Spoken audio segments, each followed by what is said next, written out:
გებჟალია მეგრული სამზარეულოს ერთ-ერთი ყველაზე გამორჩეული, უგემრიელესი კერძია.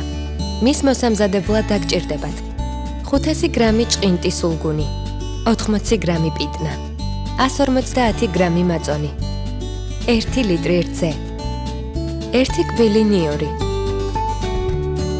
100 გრამი ნადუღი, წიწაკა და მარილი გემოვნებით. მოსამზადებლად სასურველია გამოვიყენოთ სქელძირიანი ქვაბი, რომელშიც უნდა ჩავასხათ რძე და უკვე შემთბარ რძეში ჩავყაროთ თხელ კუბებად დაჭრილი სულგუნი. kovzit ვურიოთ და როდესაც სულგუნი დადნება და ერთგვაროვან მასად იქცევა, ამოვიღოთ. მოვათავსოთ ხის დაფაზე. გავაბრტყელოთ ხელით და გადავუსვათ წვრილად დაჭრილი პიტნა და მარილი.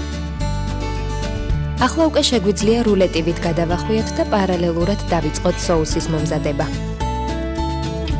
ამისათვის ნადუღი და მაწონი შევურიოთ ერთმანეთს. დავამატოთ წვრილად დაჭრილი პიტნა და ტრადიციული რეცეპტისგან განსხვავებით დავუმატოთ ცოტაოდენი ნიორი, რაც კერძს უფრო მკაფიო და სასიამოვნო გემოს შესცემს. უკვე შეგრილებული გებჟალია დავჭრათ და მოვათავსოთ соуსზე. სუფრაზე მიტანის წინ კი გავაფორმოთ პიტნის ფოთლებით, დაღერღილი წიწაკითა და მიკრომწვანილით. გებჟალია მზად არის. გემრიელად მიირთვით.